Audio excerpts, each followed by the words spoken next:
这里也是黑刺榴莲树，同样时间所种的。然后你看一下它的树，啊，都很健康，树皮还在膨胀着。然后你看它果树有几颗，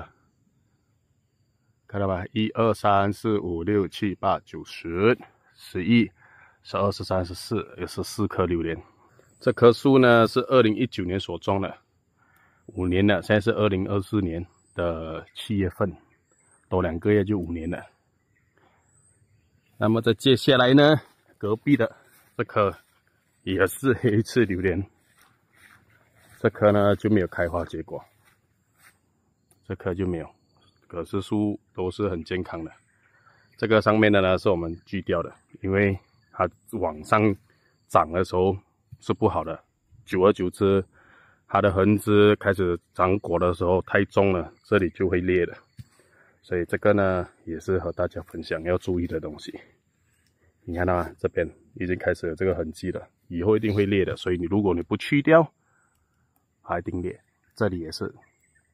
上面也是去掉的，因为你看得到这一只呢，它是延伸到这里了，所以你不去掉以后，它继续长，这些痕迹就会越来越多，越来越多长果的时候太重，这一只一定会裂，这一只一定会裂，所以我们先早期先把它去掉。那么在接下来的这一棵呢，也是黑刺榴莲，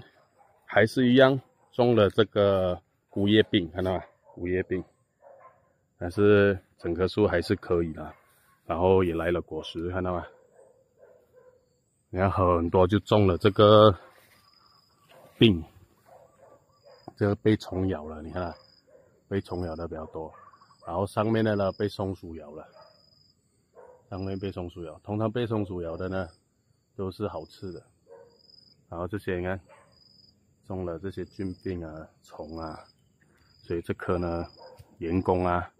你不监督好的话，你看得到吗？